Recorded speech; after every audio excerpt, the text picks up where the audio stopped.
कथामंजिरी 4211.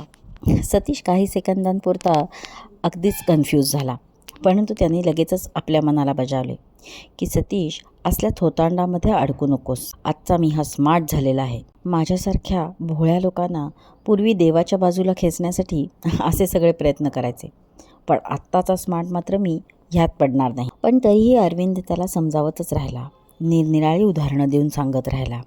सतीशला मात्र त्याचं काही ऐकू येत नव्हतं आणि पटतही नव्हतं. उलट तोच अरविंदला, तूच कशी बियर घेऊन बघ, मग तू सगळा कसा विरघळून जाशील त्या बॉटलमध्ये, असे सांगत होता. आणि असंही म्हटला की मगच तू आमच्या ग्रुपचा खरा मेंबर बनशील. त्याला कुठे माहिती होतं की तो ज्याला आपला ग्रुप म्हणतोय तसं काहीच नव्हतं. तेही अरविंद अगदी कळकळीने त्याला सांगत होता. शेवटी अरविंदने एकदा विचार केला की आपण सतीशच्या वडिलांना जाऊन सांगावं का, पण मग त्याला भीती वाटली की सतीशचं कॉलेजला येणंच बंद झालं तर. अरविंदला त्याच्याही नकळत रस्त्यावरच्या एका मिठाईच्या दुकानाच्या फलकावर रामाचं सुंदर चित्र दिसलं आणि जणू काही त्या रामानेच त्याच्या डोक्यात विचार